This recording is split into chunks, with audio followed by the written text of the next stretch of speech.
दुर्बुद्धीते मना कथानुभुज नारायणा कथानुभुज नारायणा कथानुभुज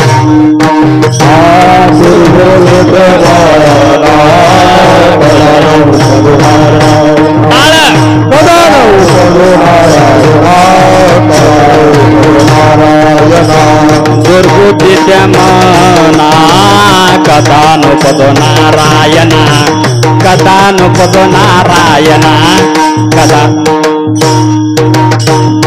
मुदित मना कदा नको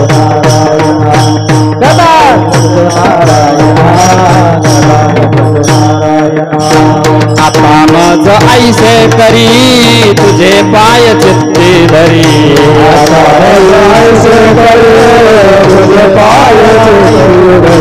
आता मज ऐसे करी तुझे पाय चित्ती धरी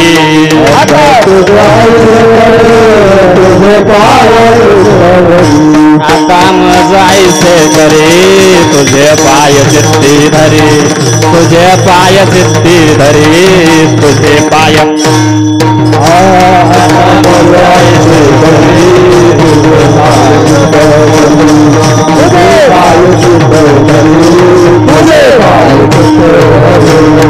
उपजना भाव तुमचे कृपे सिद्धी जाओ तुमचे कृपे सिद्धी जाओ तुमचे कृपे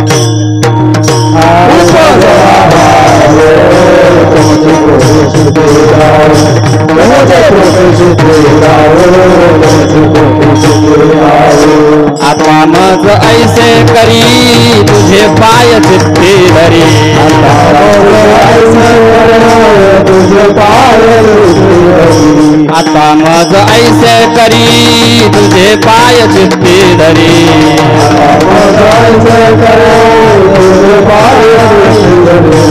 आता मज ऐसे करी तुझे पाय चित्ती धरी तुझे पाय चित्ती धरी तुझे पाय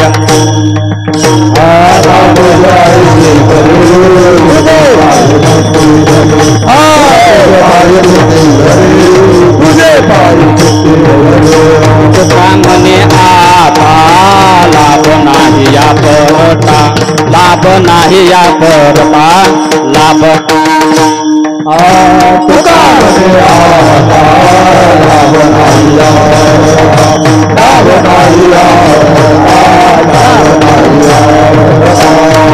मने आता लाभ नाही या परता लाभ नाही या परता लाभ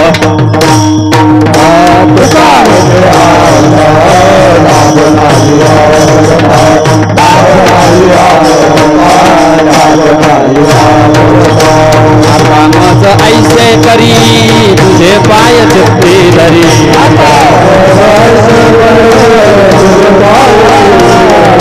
आता मज ऐसे करी तुझे पाय चित्ती धरी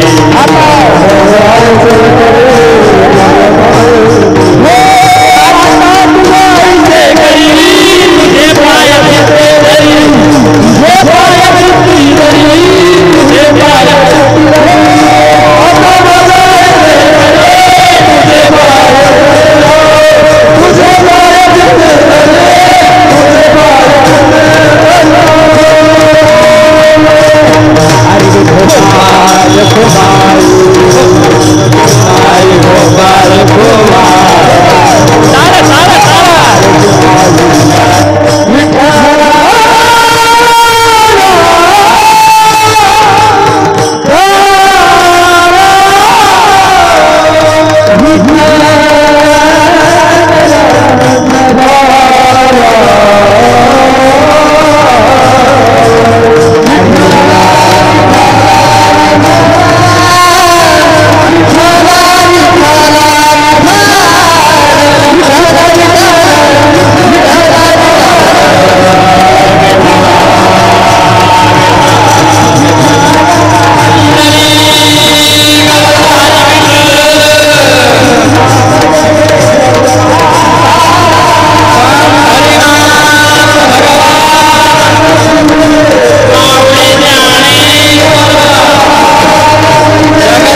दुर्बुद्धी ती मना कधा नुपजो नारायणा आता मजायसे करी तुझे पाय चित्ती धरी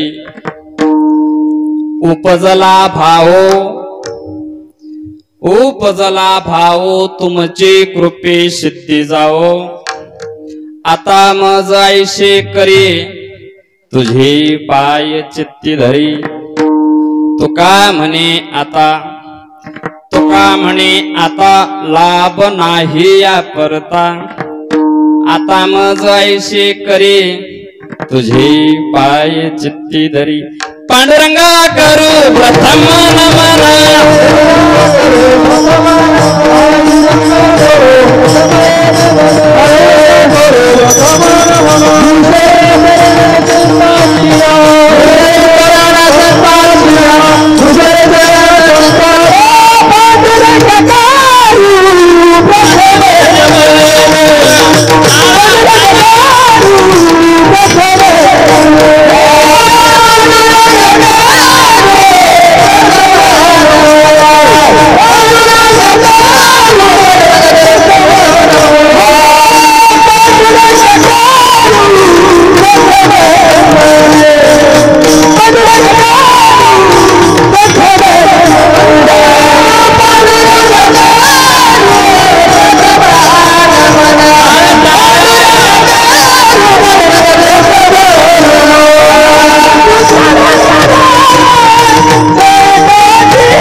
पांडुरंगा करू प्रथम नमन दुसरे चरण संतांच्या त्यांच्या कृपादाने कथेचा विस्तारो बाबाजी सद्गुरु दास तुका जयाचे केलिया स्मरण होय सकळ विद्येंचे अधिकरण तेचे वंदो श्री चरण श्री गुरूंचे ते नमस्कारोनी अथ प्रथम नमन करू गणनाथ उमा शंकराची सुता चरणावरी ठेवणी माथा साष्टांगे आता दंडवत विठ्ठल विठ्ठल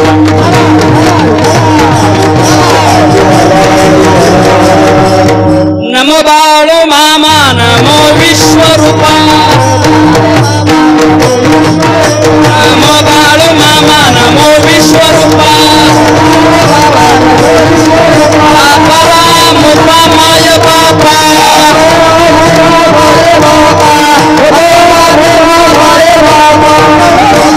नमो बाळू मामा नमो विश्वरूपा अपार अमोपा माय बापा दुर्बुद्धी ते मना कधा नुपजो नारायणा आता मजायसे करी तुझे पाय चित्ती धरी प्रस्तुत हिंदवी स्वराज्याचे संस्थापक निश्चयाचे महामेरू बहुत जनाशी आधारो अखंड स्थितीचे निर्धारो श्रीमंत योगी नरपती हयपती गजपती गणपती भूपती जळपती पुरंदर आणि शक्तिपृष्ठ भागी यशवंत कीर्तिवंत दयावंत सामर्थ्यवंत वरदवंत पुण्यवंत नीतिवंत जनता राजा छत्रपती शिवाजी महाराज यांचे गुरु अखंड अनहात कीर्तनामुळे ज्याची काया भरमीभूत झाली असे साक्षात्कारी सत्पुरुष जगाच्या कल्याणा संतांच्या विभूती देह कष्ट भीती परोपकारे जगाच्या कल्याणासाठी स्वतःचा देह अखंड झिजवणारे देवमान्य संतमान्य जगमान्य संत श्रेष्ठ तुकाराम महाराज यांचा मागणीपर प्रकरणातला 4 चरणाचा अभंग आजच्या शिवेकरता निवडलेला आहे विठ्ठल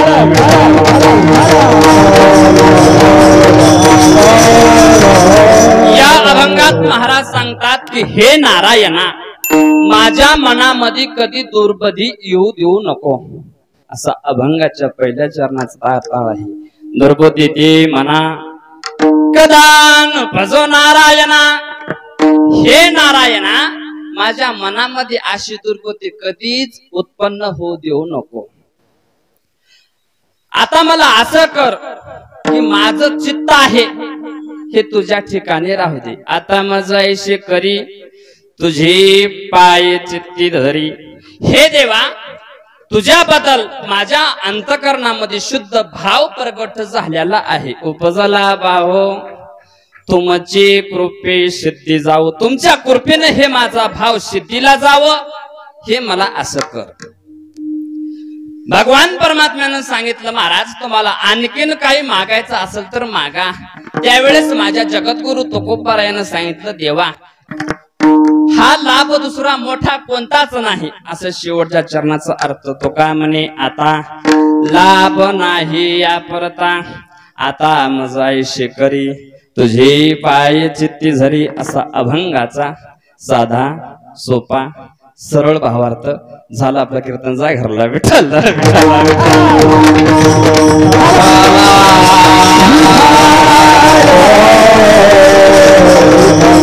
महाराज आज महान एका महात्म्याची पुण्यतिथी आहे.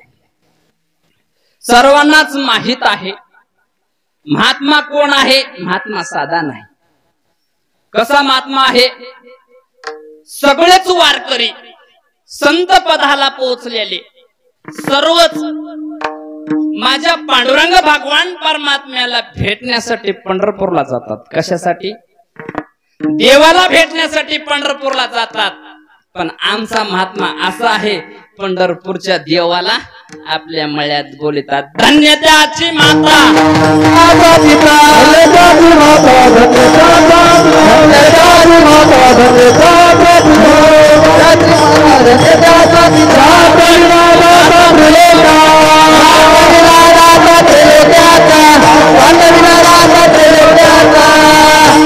धन्य त्याची माता धन्य त्याचा पिता साठविला दाता त्रैलोक्याचा.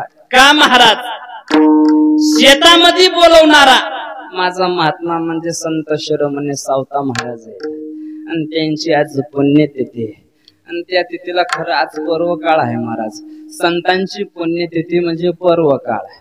खरं सांगायचं म्हणलं तर संतांची पुण्यतिथी करायलाही परम भाग्य लागते. पटलं तर टाळ्या वाजवता, नाही पटलं तर वाजू जाऊ नका. अशा टाळ्या वाजवू नका की दुसऱ्याचं बघून आपण.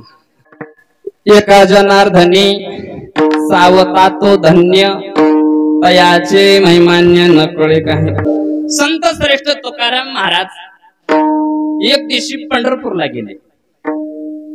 पंढरपूरला गेल्यानंतर माझ्या भगवान परमात्म्याचं दर्शन घेतलं. ते बी बारीला लागून. हे मेन महत्वाचं आहे बघा. बारीला लागून दर्शन घेणं म्हणजे हे पुण्य आहे. आपण बारीला लागतो घुसाघुशी जास्त करतो. आपल्यापेक्षा मेंढर बरी. विठ्ठल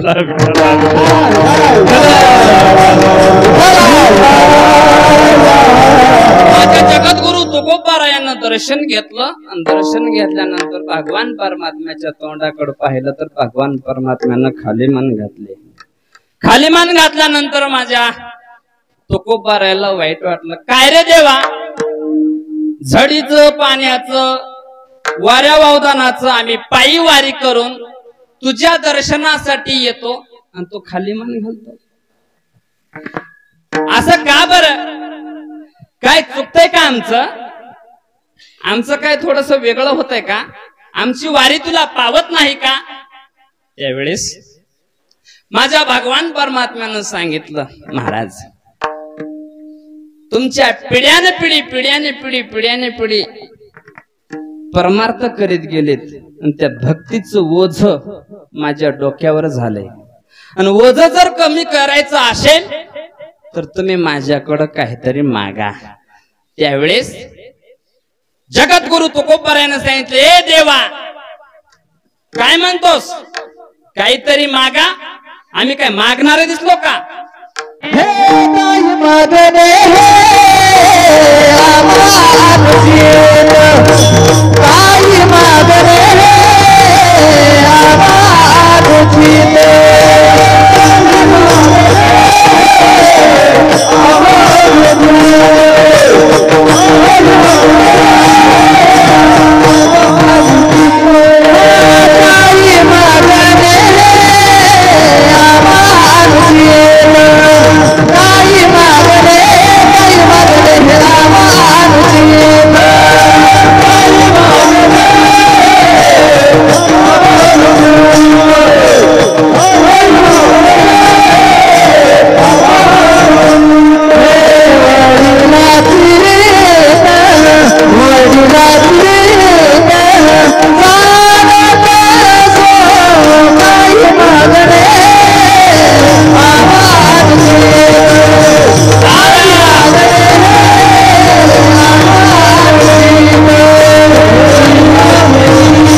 उचित वडिलाची रीत जाणत असो. देवा आम्ही काय मागणारे भक्त दिसलो का काय? भगवान परमात्म्यानं डोळ्यात पाणी आणलं, मान खाली टाकली. काही खोच म्हणतात बघा, मी उलटे घेर टाकीत म्हणजे ते देऊन ऐकायला येत का नाही. माझी सवय लय वंगळ, आमच्या नदाडाचं पाणीच तसलं. विठ्ठल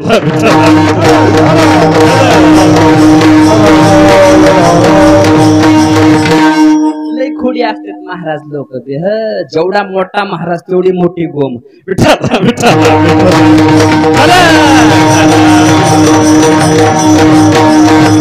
देवानं खाली मान घातली आणि डोळ्यातून पाणी आलं. महाराज खाली मान घालून तुकोबारायला वाईट वाटलं.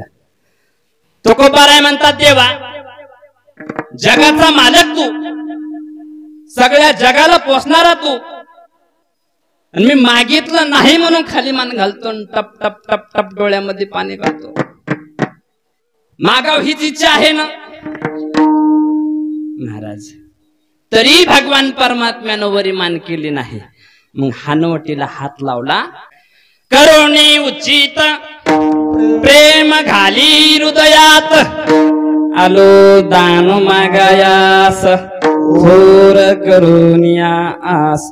दान मागायास म्हणल्या बरोबर भगवान परमात्म्याने विठ्ठीवरून उडी खाली टाकली. महाराज काय तर मागा, मी प्रसन्न आहे, मागा. ए देवा मी मागत नाही, तू मागा मागा म्हणतोस म्हणून.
काहीतरी मागा हेची देगा पांडुरंगा.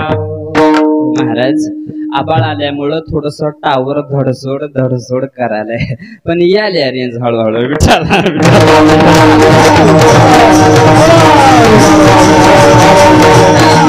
मागा मागा मागा म्हणतोस म्हणून मागतोय. देवा तुला मागून येतो, कुणाला मागो? आम्ही तुलाच मागणार. मागणे तरी तुझं मागो, जीव भाव तुझं सांगो, लागो तरी लागो पाया तुमच्या दातारा. विठ्ठल विठ्ठल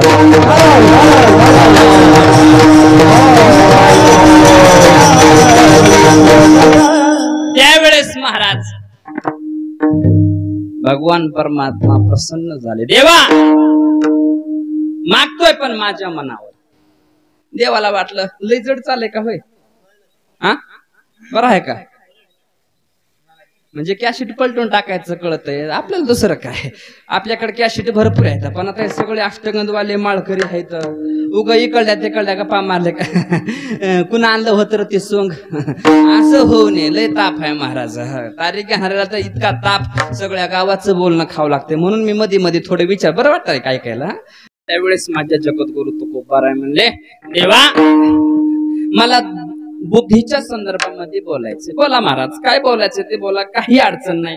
तुम्ही मागतो म्हणलात ना, हेच माझ्यासाठी खूप महत्वाचं आहे. महाराज म्हणले, देवा मी तुम्हाला बुद्धीचे प्रकार सांगतो. माझे जगद्गुरु तुकोबाराय म्हणतात, कधी कधी का नाही शिष्यानं बी गुरुला ज्ञान सांगावं लागतं, कधी कधी सुन नाही सासूला शिकवावं लागते. सासूचं तू पारे उठवला आल्यावर सुन तर उठतच नाही. विठ्ठल विठ्ठल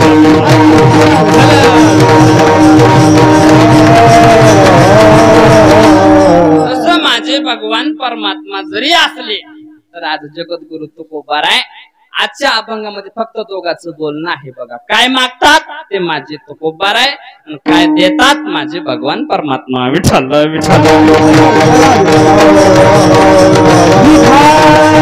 ऐक ना देवा, बुद्धीचे 8 प्रकार आहेत. कोणते कोणते ऐका आता. सात्विक बुद्धी, राजस बुद्धी, तामस बुद्धी, तेल बुद्धी, चर्म बुद्धी, दगड बुद्धी, सतबुद्धी आणि दुर्बुद्धी. किती झाले? तू सांग म्हणा, तुला कशाला उभा केलंय? तुमच्या डोक्यावरून गेलं विठ्ठल विठ्ठल.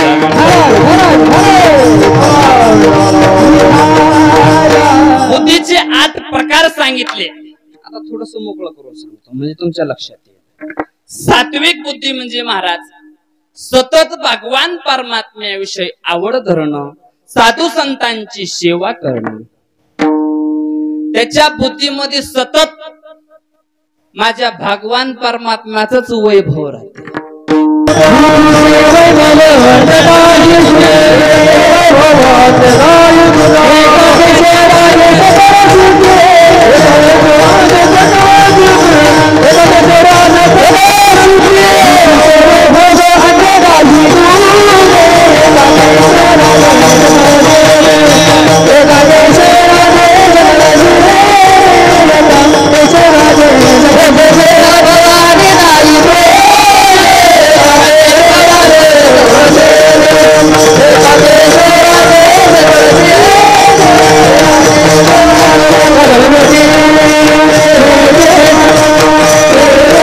बुद्धीचे वैभव अन्य नाही तुझे, एका केशवराजे सकळ सिद्धी.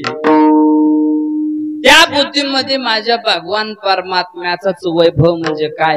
आज कोणाचं कीर्तन आहे, आज कोणाची कथा आहे, आज कथेमध्ये काय निघतंय, आज कथेमध्ये काय काय विषय निघतंय. भक्ताविषयी, देवाविषयी, साधू संतांविषयी आवड म्हणजे सात्विक बुद्धी विठ्ठल विठ्ठल.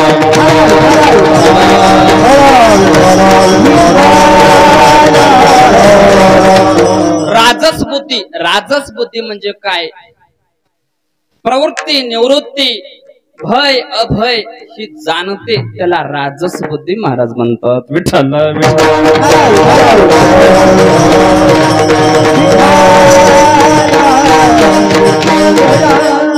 तामस बुद्धी, तामस बुद्धी म्हणजे अधर्मालाही धर्म मानणार. तामस बुद्धी म्हणजे तुम्हाला मोकळं करून सांगायचं म्हणलं तर बघा, जेवढे कीर्तनाला आले नाहीत तेवढे तामस बुद्धी विठ्ठल.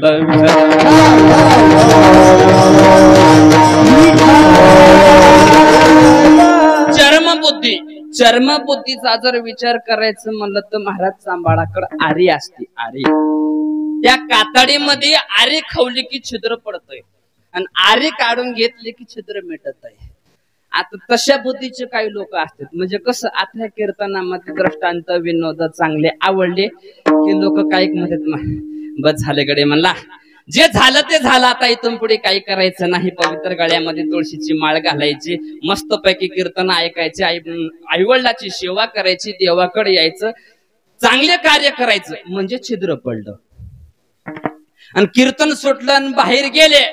काय महाराजाचं कीर्तन होतं, काय किती मस्त आम्हाला पटवून सांगितलं. खरं गडे आपण तसंच वागलं पाहिजे. मग दुसरं तंबाखूला चणा लावत म्हणते, सांगतच असतंय, चलतच असतंय, त्याचा धंदा आहे सांगायचा. काढ तंबाखू म्हणजे मिटलं छिद्र विठ्ठल विठ्ठल.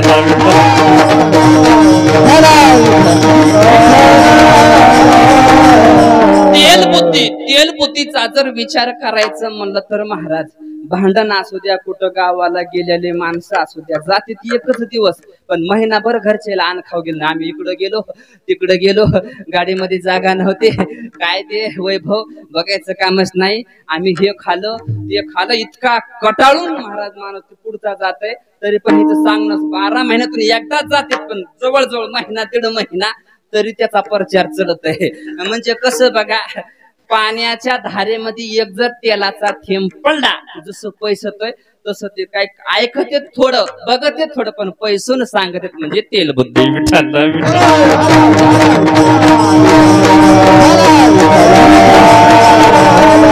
दगड बुद्धी म्हणजे काय ऐका, दगड बुद्धी म्हणजे कोणाला चांगलंही कळत नाही आणि वंगळही कळत नाही दादा. आता तुम्ही म्हणाल अशा बुद्धीचे कुठं लोक असतात का? असतात ना, अशा बुद्धीचे लोक असतात. एक माणूस दवाखान्यामध्ये गेला, डॉक्टर साहेब ध्यान देऊ नाही का बरं का, डॉक्टर साहेब मला इचू चावलाय, हो औषध द्या, इचू चावलाय औषध द्या. डॉक्टर म्हणजे माझ्या हातामध्ये पेशंट आहे, हे काय औषध देतो, हे काय पुढे जास्त पाण्यामध्ये घ्या, जिथं चावला तिथं लावा. मग ह्यानं काय केलं माहितीये का, कुठं चावला होता शेतामध्ये, कुठं हिरीतून वरी चढताना तिथे गेला, चांगलं काढून तिथं लावला. वारे पट्टे म्हणले, म्हणजे हे दगड बुद्धी. विठ्ठला विठ्ठला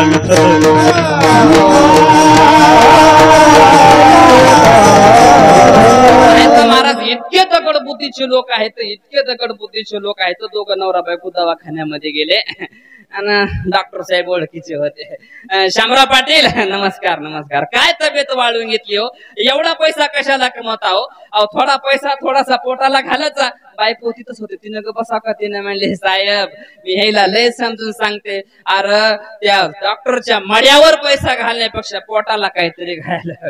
डॉक्टर मला हिचा मेंदू गुडघ्यात आहे म्हणला. विठ्ठल विठ्ठल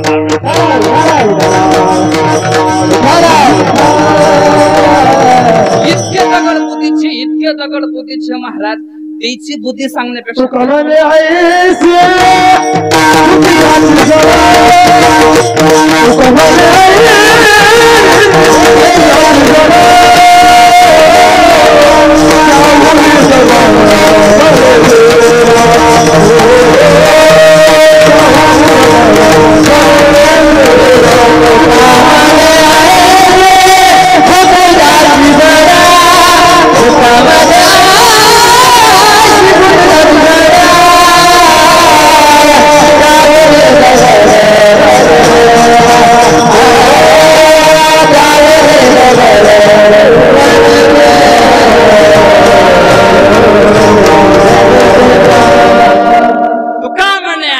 बुद्धी ज्याची जड त्याहुने दगड बरे देवा. त्याच्यापेक्षा दगड बरे म्हणले, दगड बरं कसे म्हणले तुम्हाला आता एकच सांगतो, पुढे सरकवतो ऐका.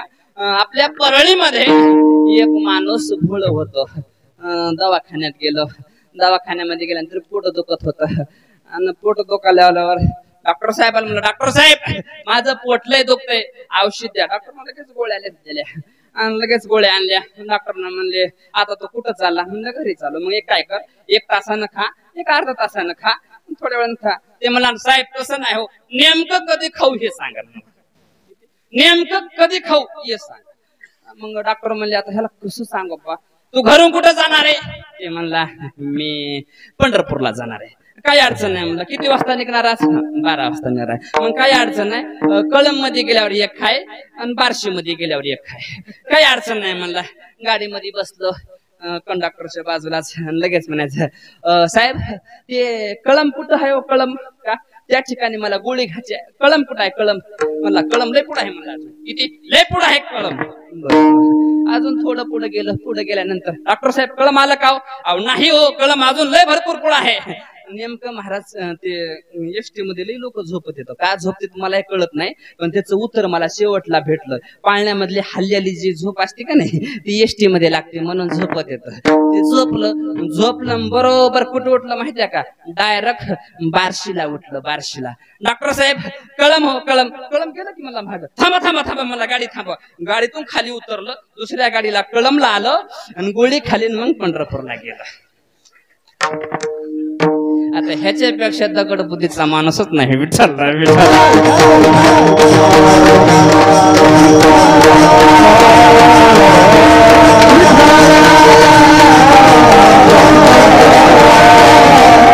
महाराज 7व्या क्रमांकाची बुद्धी माझ्या महाराजांनी सतबुद्धी सांगितली.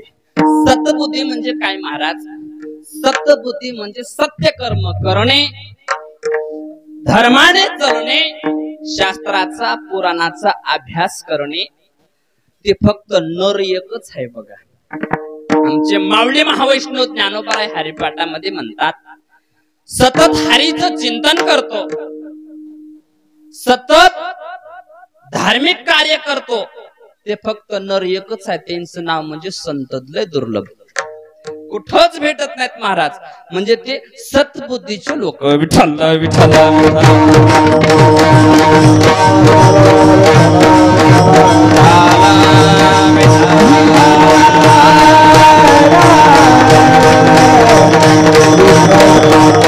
आणि शेवटची आहे दुर्बुद्धी. ऐका, महाराज म्हणतात देवा ह्या दुर्बुद्धी विषयी मला बोलायचे. महाराज बोला, काय बोलायचे ते बोला. जीवन जगत असताना मला भीती वाटते, दुर्बुद्धी माझ्या मनामध्ये येईल अशी मला भीती वाटते. देवा काय करू, कधी काय होईल सांगता येत नाही. त्यावेळेस भगवान परमात्म्यानं सांगितलं, काय बोलता महाराज तुम्ही संत पदाला पोहोचलेले आहेत बर का दादा.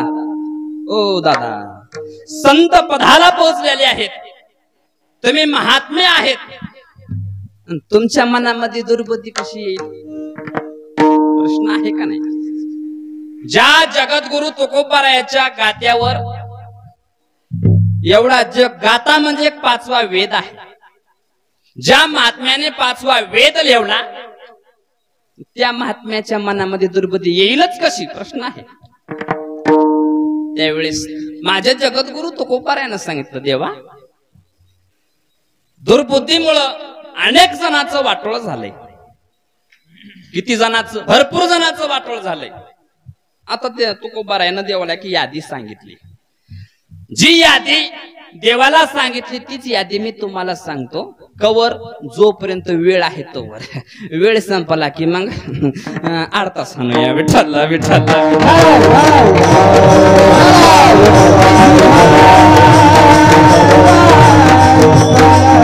हे देवा ऐक, तुम्ही म्हणता ना माणसात दुर्बुद्धी येत नाही. ऐका, भगवान शंकराचे भक्त भस्मातून निर्माण झाला. भस्मासूर. आता मी कथाभाग सांगत बसणार नाही, सगळ्याला माहित आहे. उगटच कधीच बटन दाबीत पुढे जातो. म्हणजे सगळ्याला पुरावे आहेत, तर तसं काय टेन्शन घेऊ नका. फक्त एवढंच करा की ध्यान देऊन ऐका गड्या. विठ्ठल विठ्ठल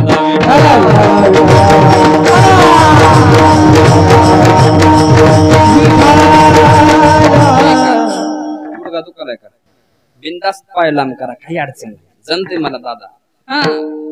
आपल्या कीर्तन म्हणजे मोकळा मंगळवार दादा. जे गुडघे दुखाले त्याला अशी पुढे पाय करून बसायला चान्स आहे. जे वेश नाही त्याला मध्ये मध्ये असं महाग लावाय बी जमते. खरं महाराज मला वाईट वाटते. काही ठिकाणी महाराज तुम्हाला नवल वाटत, भजने देखील तंबाखू खातात. हो, भजने देखील तंबाखू खातात. मी एका भजण्याला म्हणला, हो का हो तुम्ही तंबाखू का खाता. ते म्हणलं महाराज ती इडा तोंडात टाकल्याशिवाय सोरच लागत नाही. हो काय होते की काय नाही. आता बघा नाही हो का, मी मला खाऊ नाही होते. तुम्ही भगवंताचे प्रमाण भजन म्हणणार आहेत. आम्ही कुठं वाईट करतो म्हणला देवा, कुठं वाईट करतो मला सांगा. मारुतीरायानं काय खाऊन भजन केलंय. म्हणलं झाडाचा पाला खाऊन भजन केलंय. मग आम्ही झाडाचा पाला खाऊनच भजन करतो, पण ते पाला तंबाखूचा आहे. विठ्ठल विठ्ठल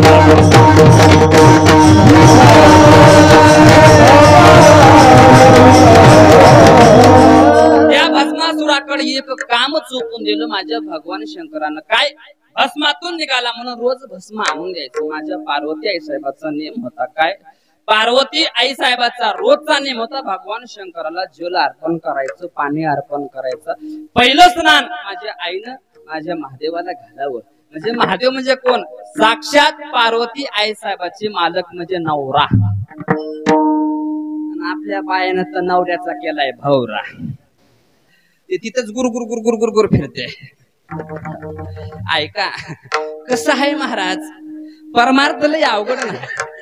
तुम्हाला हसू येईल, परमार्थ लय अवघड नाही. जे देवानं केले ते आपल्याला करायचंय महाराज. तुम्ही भगवान परमात्म्याची, आपल्या भगवान विष्णूची मूर्ती बघा. भगवान विष्णूची मूर्ती कशी आहे, शेषाच्या नागावर झोपलेले आहेत. लक्ष्मी आई साहेबाच्या हातामध्ये पाय आहे. रोज सेवा करते का नाही, आहे का बायको. नसली तरी होच, दुसऱ्याच ऐकून झालंय का ना. नसेल झालं महाराजच मोकळे फिराले. काय सांगा आता, आम्हाला मुली नाहीत म्हणल्यावर तुमचा कवा मुकामाला गाडी पोहोच. भलता अवघड झाले महाराज. कशाचं काय आले मला सांगू वाटत नाही, पण जे झालंयच तसं बघा. आमच्या गावामध्ये एक माणूस म्हणत होता, अरे वय होऊन चाले घे की अक्षिता टाकून. कवर असा मोकळा फिरतो, वय होऊन चाले घे की अक्षिता टाकून. एक दिवशी आमच्या महादेवापाशी लग्न चालू होतं. लग्न लय लोक त्रास दिले मला, आता अक्षिताच टाकून घेतो म्हणला. गेला महाराज. इकून एकून एकून एक टोपल्यामध्ये अक्षिता वाटीत होते. तिनं दोघाची टोपलीच घेतली. घे वंजळून घेऊ डोंबल्यावर वतून, घे वंजळून डोंबल्यावर. आमचे अण्णा तिथं होते. अण्णा म्हणले, अरे असं का करतो, अक्षिता का डोक्यावर टाकून घेतो. मला लोकांना खपका उठीला घे अक्षिता टाकून घे, एकदाच अक्षिता टाकून घेतो. मला पोरगी कधी का भेटना. जमत का असं नाही महाराज, लय अवघड आहे महाराज. चला पतीची सेवा करा हेच मला सांगायचं. विठ्ठल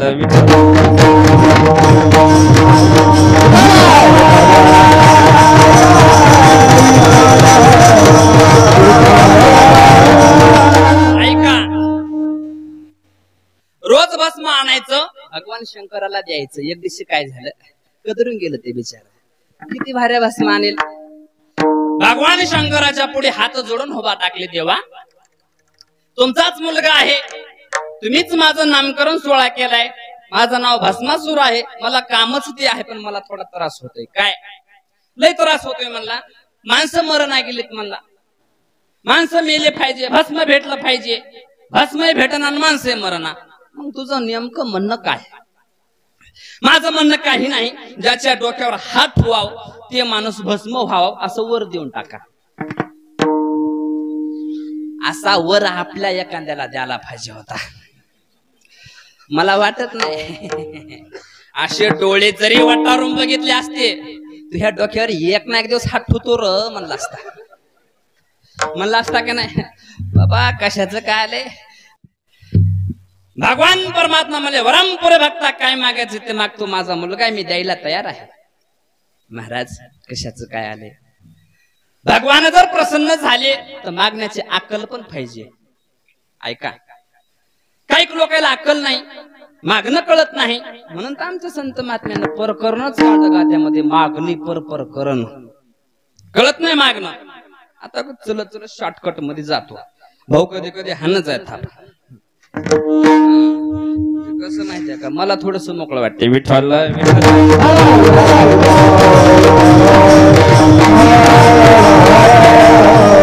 भगवान शंकराच्या दरबारामध्ये एक माणूस तपश्चर्या करीत होता.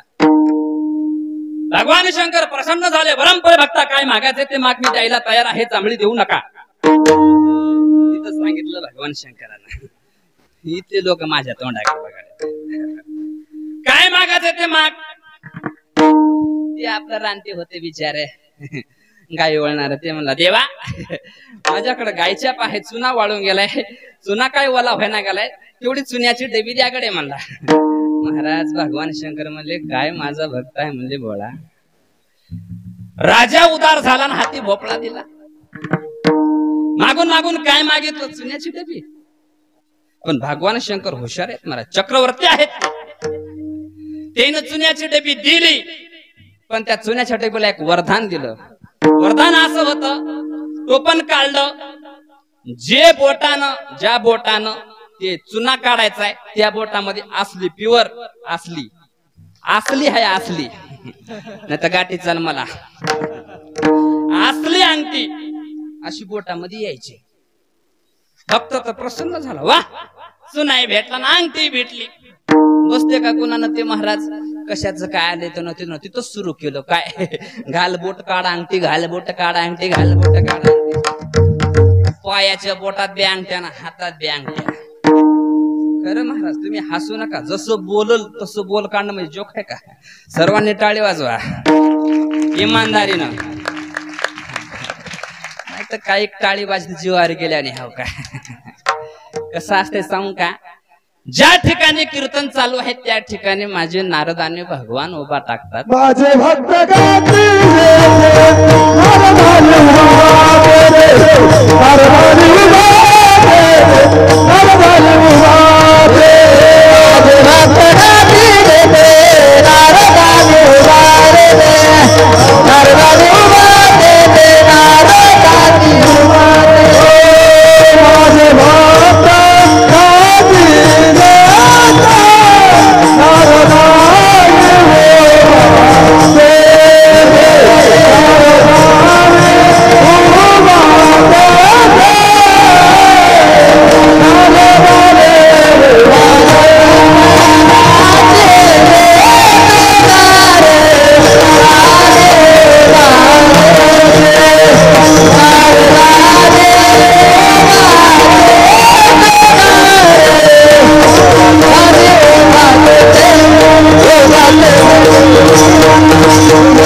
घरात येते.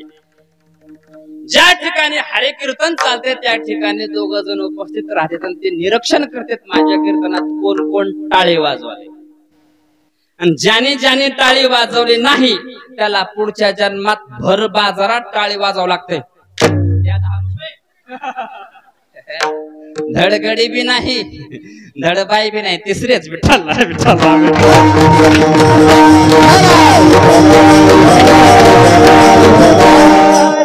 आता बघा बरं कशी ढोस पोचले. येते कोण कोण थोडा उशिरा येते विठ्ठल. ऐका ते माणूस गुणानं बसलं नाही महाराज. घरी आलं विषय ध्यानात ठेवा. घरी आल्यानंतर बायकोला म्हणला ये इकडे. आता डेअरिंग असते महाराज. आता एवढे आणत्या म्हणलं ते काय साधं बोलते होय पावरबाज बोलणार असं इकडे इकडे अशीच बोट करायची. बायको म्हणली मा काय झालं हे शहाणपणा करू नका बाय वट मध्ये. आता आम्ही कधी कधी बायकावर वट करत असतात. कुठे बी गेला वट करायचा. घरी गेला आता स्वप्नील महाराज आमचे दुसरे कोणते महाराज मंडळी घरी घेऊन गेला का नाही मी बायकोवर वजन टाकतोय महाराज मंडळी वारजाबाई. ती म्हणले नसते वाडीत.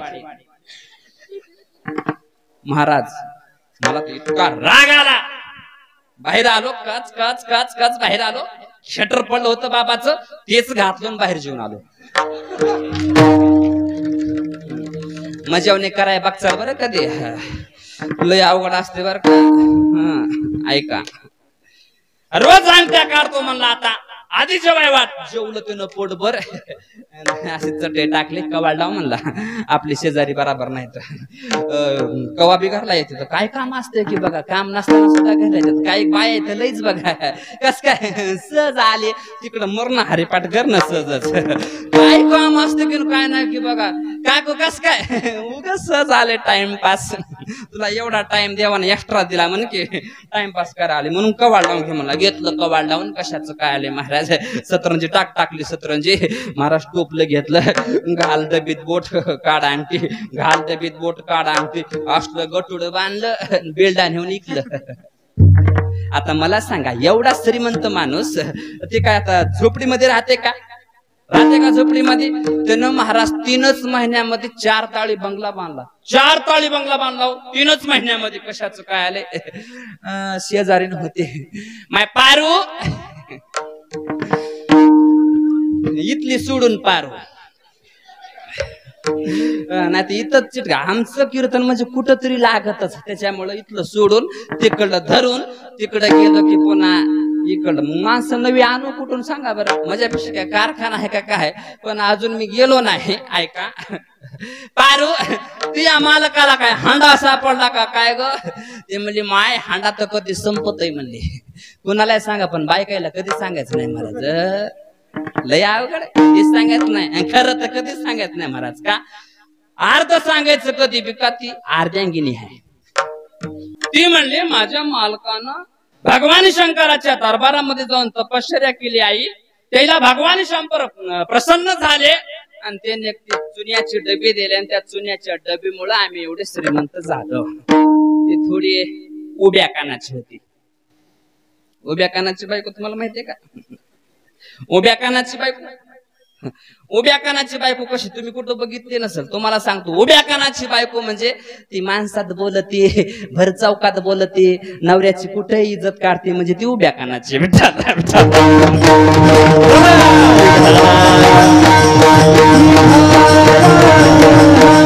लगेच लगे घरी आले आणि घरी आल्यानंतर म्हणले आता आपलं काम करावं लागतं. तिनं तिच्या मालकांना फोन लावला. मालक कुठं आहोत ते म्हणला मी सावता महाराजच्या मंदिरात पत्त्या खेळालोय. बघा कुठं कुठं मंदिर आहे त्या ठिकाणी पत्त्या खेळते. महाराज पत्त्या खेळू नये त्या पांडवाचं वाटोळं झालं. ऐका पत्त्या खेळतोय या घरला म्हणले काय पत्त्या पिसेत बसला या घरला. ते मला नसतो येत याला का नाही असं म्हणलं. आपलं निघालं घरी. काय नाही म्हणले. शेजाऱ्याचा बंगला बघा म्हणले किती मोठा आहे. आणि आपण कोणाच्या घरात राहतो. मग काय म्हणणं काय? काही नाही, भगवान शंकराच्या दरबारात जायचं, तपश्चर्या करायची आणि ती चुन्याची डबी मागून आणायची. ते म्हणला देवाकडे नसतो जात म्हणला मी. महाराज कशाचं काय आले? नसतो जात म्हणल्यावर तिनं खोऱ्याचा दांडा काढला. उभ्या कानाची ती हे टोंगळं हे टोंगळं हे टोंगळं हे टोंगळे सुरू केले. अरे बापरे म्हणला, बायको तर मारायला लागली, आता काय करायचं?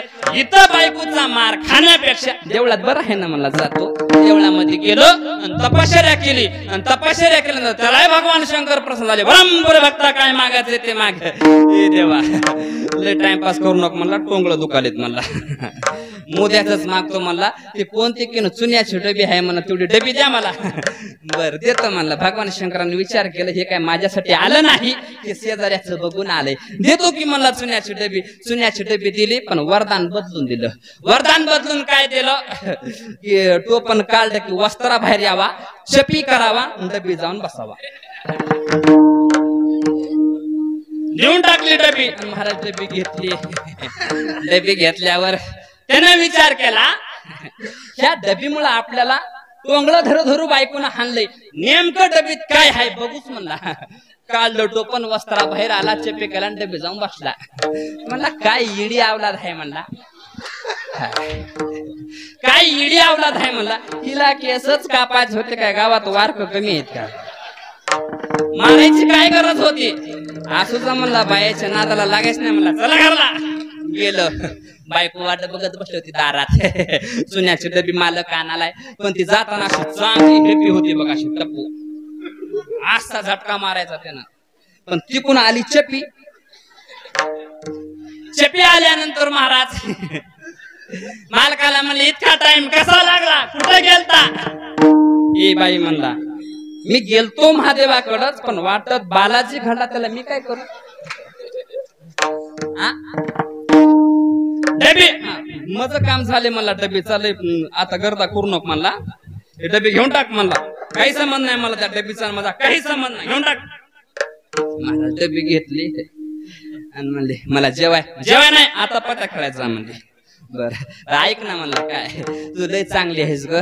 बर काय नेमकं म्हणायचं काय? तू रोज उठल्या उठल्या माझ्या पाया पडतेस. बर नेमकं म्हणणं काय? तुझ्या पाया पडतो आज मी, पण हे डबी खोलू नको, खोलू नको डबी. म्हणले सांगाला डबी खोलू नका. ती गेलं बिचार, जाता जाता म्हणलं वाटोळ करून घेते रे म्हणला. घेते वाटोळ करून. कशाचं काय आले महाराज? ती दुनियाची फुगीर बाई. तिनं म्हणली, ह्या चुन्याच्या डबीमुळे आपल्याला श्रीमंत व्हायचंय, मग चांगल्या कामाचं उद्घाटन करत असताना काहीतरी कार्यक्रम ठेवला पाहिजे. चुन्याच्या डबीचं उद्घाटन ठेवलं, आणि त्या निमित्तानं हळदी कुंकाचा कार्यक्रम ठेवला, आणि गली गलीनं सांगत फिरले. गली गलीनं सांगायला लागले, ऐका ग, हळदी कुंकाला या. अशा म्हाताऱ्या बाया बसल्या होत्या. नाही आता बरं लवकर पारूच्या घरी हळदी कुंकाला जाते. ती म्हणते, आत्या मी येईना माय, मला काय येऊ वाटना. ती म्हणली, अगं चल ग चल, हळदी कुंकाला गेल्यावर नवऱ्याचं आयुष्य वाढते, चल. सगळ्या बाया आल्या हळदी कुंकाला. असा म्हणणं दिलाय. चौरंग आहे, चौरंगावर चुन्याची डबी ठेवली, आवला शिंग चालू. ऐका आणि लक्षात ठेवा, या चुन्याच्या डबीमुळं आमची पारूबाई श्रीमंत होणार आहे. त्या डबीचं उद्घाटन हा कार्यक्रम ठेवलेला आहे. उद्घाटन करण्यासाठी कोणाच्या बायकोचं नाव घेऊ? गावातील सरपंचाची बायको, सरपंचीन आल्यात का? आल्यात का नाही? नाही का? मग बरं आहे. आल्या असल्या तर त्याच्यामुळे पडदा लावा म्हणला तो. कशाचं काय आले महाराज? सरपंचीन बाईच्या हस्ते कार्यक्रम होऊन जाईल. ती बाई होती फुगीर. तिनं कष्टा घालून ताड ताड ताड ताड आली महाराज. एका भेंडला 2 पावलं स्टेज गाठलं. हळदी कुंकाचा असा पंचपाळ घेतला, सगळ्या बायाला लावली, आणि ती चुन्याची डबी होती. असं फोकस मिकस लावलेलं चुन्याची डबी होती.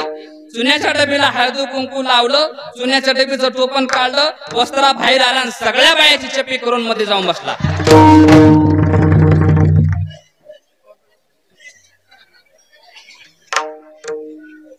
बाई नावाला शिंग केली, कार्यक्रम संपन्न झाला. खाली सगळं काळोत्सर दिसायला लागलं आणि वरी सगळं चमचम चमचम चमचम लाईटीच्या उजेडानं चमकू लागलं. महाराज, तुम्हाला खरं सांगू का,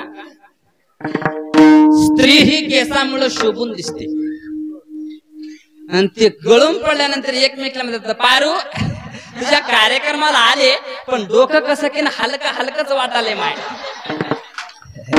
हा, आता आमची श्रीमंती बघून तुम्हाला हलका हलकच वाटल की म्हणले. एकीनं पदर घेण्यासाठी वरी हात केला तर काय इतकं निहाळ गुरगुट लागलं. मग सगळ्याचे डोके बैठले, सगळ्या चप्या चप्या चप्या चप्या, जिकडं बघ तिकडं चमचम चमचम चमचम चमकू लागलं. कशाचं काय आले महाराज. ती गेली घरला. आता चला म्हणले संपूर्ण झाला कार्यक्रम. सरपंच साहेब दारात बसले होते, कवायते कवायते. ती आली घरात. सरपंच साहेब म्हणले, ओ मालकीन घरी नाही तर हळदी कुंकाला गेल्यात. सरपंच साहेब म्हणले, माय 20 वर्ष लग्नाला झालं, हे ना मला कधी बिना केसाच बघितलंच नाही. कसा बोलतोय इथले सोडून, कसा बोलतोय. नुसते केस गळून गेले तर बाई घरी नाही म्हणतो. जवळ गेले, अहो मालक मीच तुमची बायको. ए एडपट आहे काय म्हणले. आपण टाकल्या बायको सोबत लग्न केलं नव्हतं मला. काय सांगायलीस म्हणला. कशाच काले सगळी फजिती महाराज. एकीचं लग्न होत लग्नाला गेले. नवरदेव म्हणते, बायला सासऱ्यानं फसवला का काय. बघा गेलो तेव्हा चांगली दिसत होती, आता टाकल्यासोबतच लग्न. गाडी आपल्या दिवशी पण पाशिंग कसं बदललंय म्हणला. ऐका, सांगायचा मुद्दा म्हणजे मागणं चुकल्यामुळे एवढी फजिती झाली. लोकांचं बघून आपण मागू नये म्हणून माझ्या संत प्रकरणात मध्ये माझ्या संत महात्म्यानं मागून सांगितले. विठ्ठल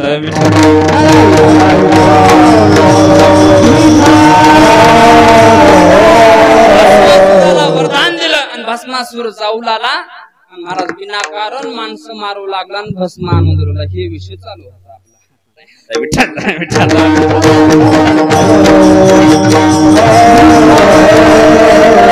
खरं सांगू का महाराज, खरं नारदाच्या गादीवरून सांगतो, मला हे विनोद आवडत नाही. का आवडत नाही त्याचं कारण सांगू का, हे लय दिवस टिकत नाही आणि आध्यात्मिक कीर्तन टिकतं. पण विषय असा झालाय, ह्या समाजामध्ये 3 प्रकारचे लोक झालेत.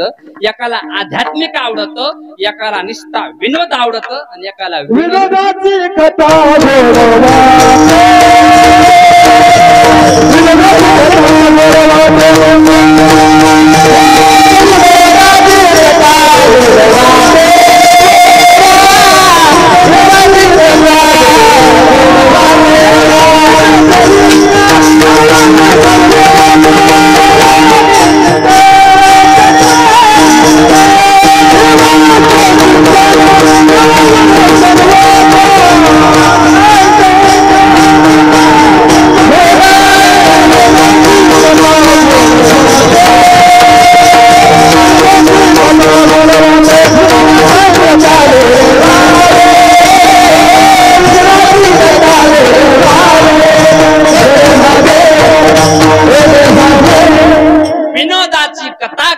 ह्या समाजाला विनोदाचं गोड वाटतंय म्हणून हे थोडस घातलं मध्ये. तेव्हा आमचं दुकान चाललं नाही तर आध्यात्मिक कीर्तन करत होतो. हे काय माणूस बसलाय का पुढे, हे काय एक कीर्तन सोडलं नाही. आमचे वडील आहेत ते एक कीर्तन सोडलं नाही. मला म्हणतात तुला विनोद गोड वाटालाय पण लय दिवस चालणार नाही. खरं आहे तेच. विठ्ठल विठ्ठल.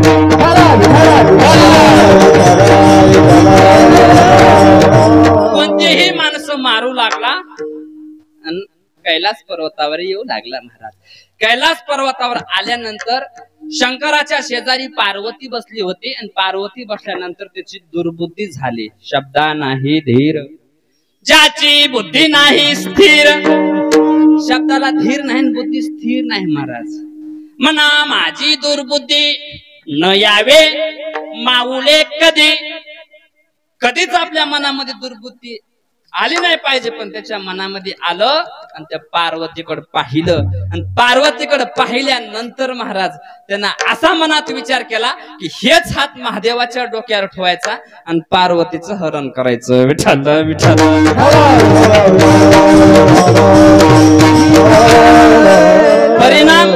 परिणाम काय झाला महाराज?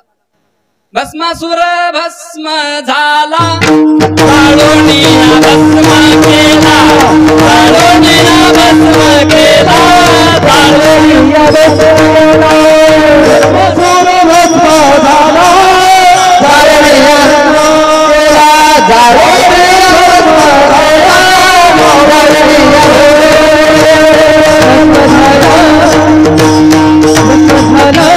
भस्मासुर भस्म झाला, जाळोनिया भस्म केला. मनात दुर्बुद्धी. माझ्या जगद्गुरु तुकोबारायानं देवाला सांगितलं, देवा ऐक, त्या माणसानं काय केलं? देवाचा भक्त होता पण वाटोळ झालं. मग महाराज माझ्या जगद्गुरु तुकोबारायानं सांगितलं, देवा लंकेचा राजा, नगरी सोन्याची, पण महाराज बियाला माणूस राहिलं नाही. सीतेची काजा रावण मर्दी गेला आणि सूर्यवंशी झाला रामचंद्र. रावण मारून टाकला कशासाठी? हो, सीतेला हरण केल्यामुळं. ही रावणाची दुर्बुद्धी. विठ्ठल विठ्ठल.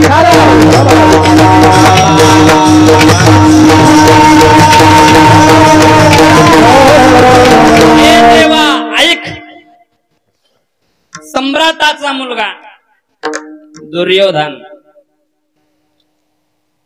आपल्या मोठ्या भावाची पत्नी ही आई समान असती. सगळ्याला कथा भाग माहित आहे. आई समान असती. मनात वाईट बुद्धी आली. कौरवी पंचाळी सभे माझी आणि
दुर्योधनाने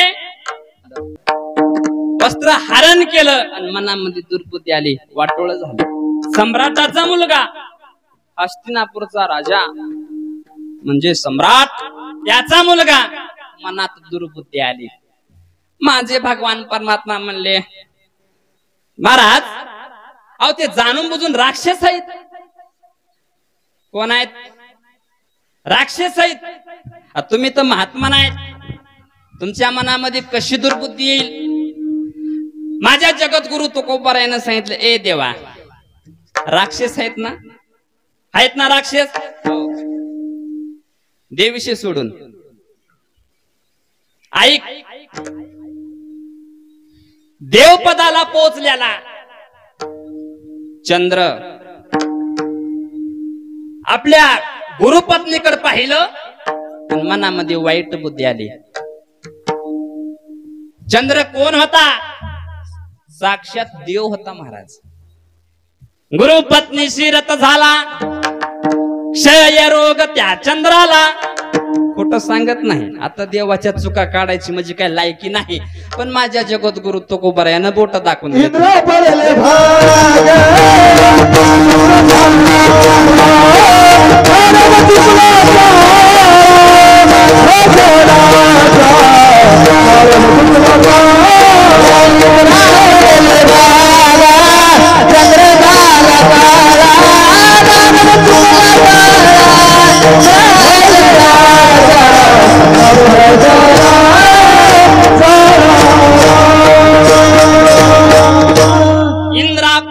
भग चंद्र झाला काळा नारद चुकला चाळा भजनाचा इंद्राला भोग नावाचा रोग झाला कथा भाग मी सांगणार नाही माझ्या वयाला सोबत पण नाही मला सोबत नाही सांगायला म्हणून मी सांगणार नाही हे देव असून भग म्हणजे एवढंच हे त्याला रोग झाला कशामुळं स्त्रीची आशा विठाल विठाल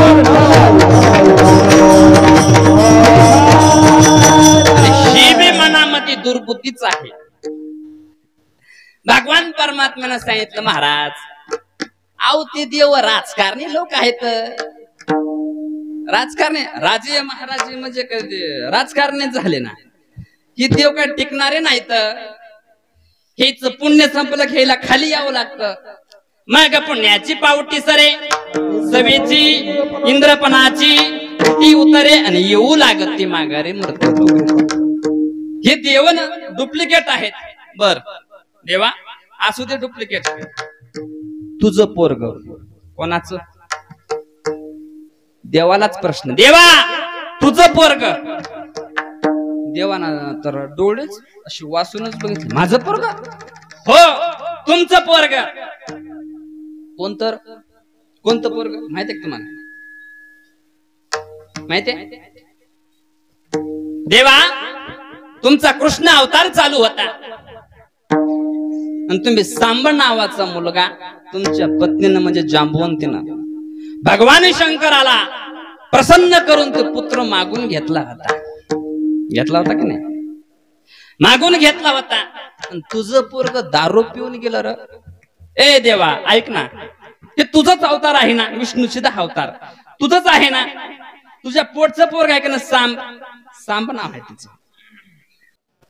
दुर्योधनाच्या मुलीसोबत प्रेम प्रकरण केलं महाराज आणि साधूची टिंगल केली थट्टा केली आणि महाराज स्वतःच वाटोळ झालं स्वतःच वाटोळ देवानं खाली मान घातले ए देवा ऐक आता सांग आता बोल ना त्यावेळेस देवानं सांगितलं महाराज तुम्ही संत पदाला पोहोचलेले आहेत तुम्ही महाराज आहेत माझे भक्त आहेत महाराज माझ्या जगद्गुरु तुकाराम महाराजांनी एका जन्मी भक्ती केली नाही महाराज युगा युगामध्ये माझ्या जगद्गुरु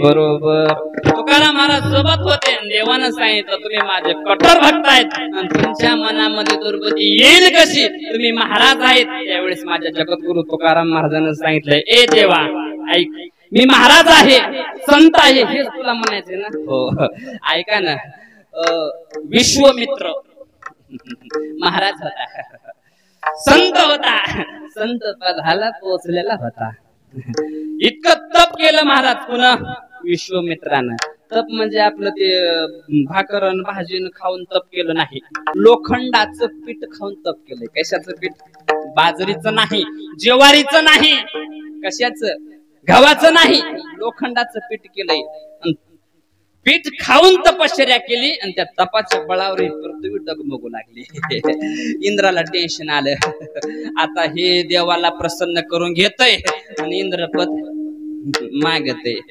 असले लोक भरपूर राहतात एखाद्याला लॅटरी लागली का नाही आता ह्याच लॅटरी भेटली लय मोठं होते ना आपण लय जळकुंडी लोक महाराज कशाचं काय इतके जळकुंडी आहे की महाराज लोक इतके जळकुंडी कोणीच नाहीत महाराज लय जळकुंड त्याने विचार केला इंद्रानं हिची तपश्चर्या भंग केली पाहिजे. महाराज रंबेला पाठवलं. रंबा पायात घुंगर घालून नाचू लागले. छान छान छान छान छान छान छान छान घुंगर घालून नाचू लागले. महाराजांना 8 दिवस डोळे उघडले नाहीत. रंबा कदरून कदरून कदरून माघारी आले. देवा दुसरं कोणतंही काम सांगा म्हणले, पण त्या महात्म्याची तपश्चर्या भंग करायची म्हणल्यावर मला मरावं लागल. रंबे इंद्र आहे मी, तुला जावंच लागल. मला नावीला झाला. रंबा खाली आले. खाली आल्यानंतर तिनं प्रयत्न केला. प्रयत्न झाल्यानंतर महाराज तपश्चर्या भंग झाली. आणि तिनं सांगितली, महाराज तुम्ही विश्वमित्र आहेत, तुम्ही प्रभू रामचंद्राचे गुरु आहेत, आणि तुम्ही ह्या रंबेच्या मागे लागता. सगळं प्रकरण सांगितलं. रंबा म्हणले, तुम्ही महात्मा नाहीत असा काय विचार करला? रंबे लोखंडाचं पीठ खाऊन तपश्चर्या केली, ते डबल पीठ खाईल तपश्चर्या करेल, पण माझी काम वासना शांत कर. महाराज पुरावा आहे. ज्ञानाभिमान विश्वमित्रा रंबे मागे झाला कुत्रा. विठ्ठल विठ्ठल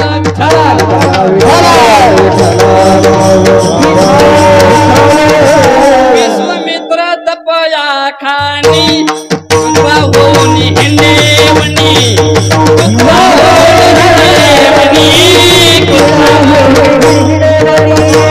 विश्वमित्र तपया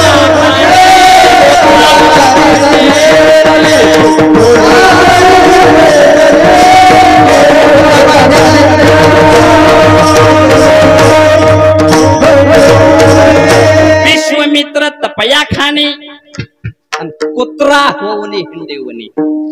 विश्वमित्र कुत्रा झाला आणि रंबेच्या माग फिरू लागला. विठ्ठल विठ्ठल.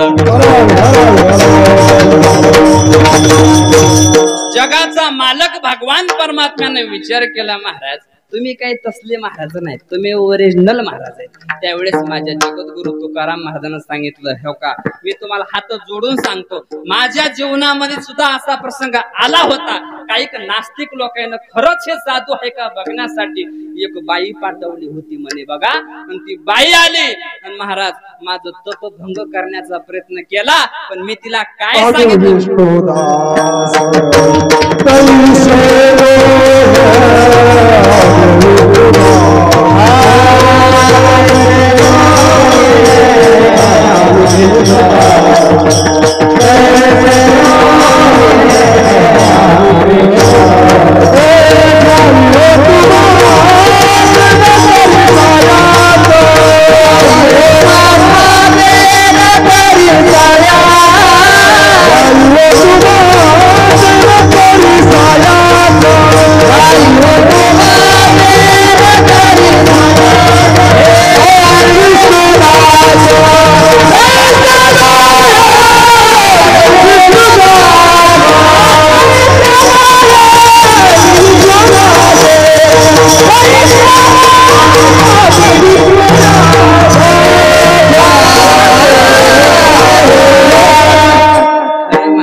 पिंटू महाराजाला तरी मी सुरुवातीला सांगितले, तुम्हाला माहिती की तरी पण एवढा आवरेज द्याल्या गाडी आणि फुल परवानगी दिल्यावर तर मला बोलूच देत नाहीत महाराज. कशाचं हे कसं असते बघा, हे पारायण करून नारायण झालेले असते, तर माझ्यासारख्या नारूला कसा मेळ लागू तरी सांगा बरं. जगद्गुरु तुकाराम महाराजांना सांगितलं, देवा मी त्या बाईला म्हणलं, जायव तो माते न करी सायास आम्ही विष्णुदास तैशे नोहे. देवा बघा ना, भस्मासुराला बुद्धी सुचली एकमेव कारण बाई, रावणाला दुर्बुद्धी सुचली एकमेव कारण बाई, दुर्योधनाला दुर्बुद्धी सुचली एकमेव कारण बाई. ऐका, चंद्राला दुर्बुद्धी सुचली एकमेव कारण बाई, इंद्रालाही दुर्बुद्धी सुचली एकमेव कारण बाई, सांब तुझा पोरगा त्यालाही दुर्बुद्धी सुचली एकमेव कारण बाई. जिंदगीचं वाटोळ झालं एवढ्या लोकांचं. महात्मा लोखंडाचं पीठ खाऊन तपश्चर्या करणारा विश्वमित्र बाईमुळं वाटोळ झाले. असं माझ्या मनामध्ये दुर्बुद्धी कधीच येऊ देऊ नका, असं अभंगाच्या पहिल्या चरणात सांगितलंय महाराज. दुर्बुद्धी ते म्हणा कथानुभज नारायणा कथानुभज नारायणा कथानुभज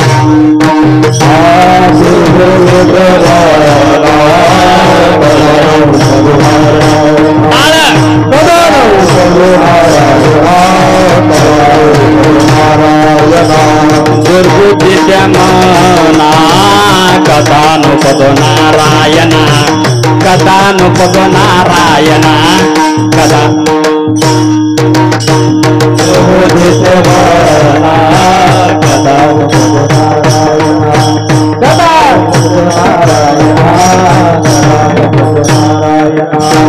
आता मज ऐसे करी तुझे पाय चित्ते धरी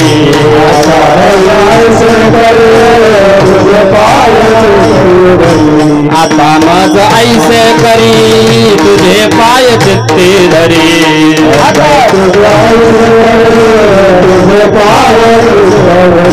आता मज ऐसे करी तुझे पाय चित्ते धरी तुझे पाय चित्ते धरी तुझे पाय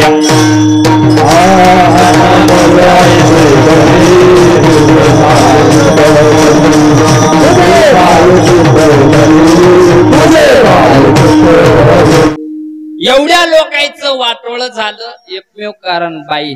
ओ स्वप्नील महाराज, स्वप्नील महाराज, जिंदगीचं वाटोळ झालं एवढ्या लोकांचं. महात्मा लोखंडाचं पीठ खाऊन तपश्चर्या करणारा विश्वामित्र बाईमुळं वाटोळ झाले.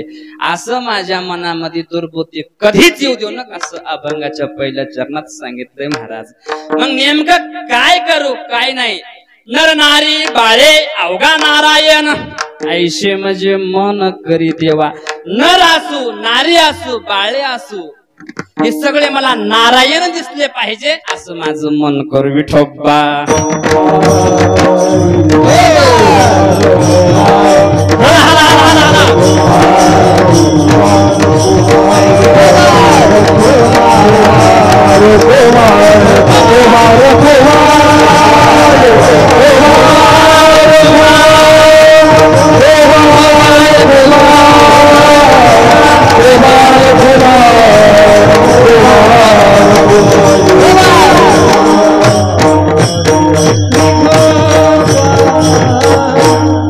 एकदा सर्वांनी हातवरी करून टाळ्या वाजवायच्या. करा हातवरी सर्वांनी करा. सगळेजण सर्वजण हातवरी करा. कोणीच राहू नका. हातवरी करून टाळी का वाजवायचं त्याचं कारण सांगतो. हातवरी करा. का बरं हातवरी करून टाळी वाजवायला महाराज सांगतात. प्रत्येकाच्या मनामध्ये प्रश्न आहे. ऐका, या हाताने जे वाईट कर्म केलेले आहेत ते फिटून जातात. आणि सगळ्यात महत्वाची गोष्ट हातवरी करून का भजन करावं त्याचं कारण की महाराज ह्या विठोबा रखुमाईच्या भजनामध्ये देवाच्या भजनामध्ये माझ्या गोरोबा काकाला हात आलेत. म्हणून सर्वांनी प्रेमाने हातवरी. कॅमेरावाले सगळ्याकडे फिरून घ्या. सर्वजण हातवरी करून ज्ञानेश्वर माऊली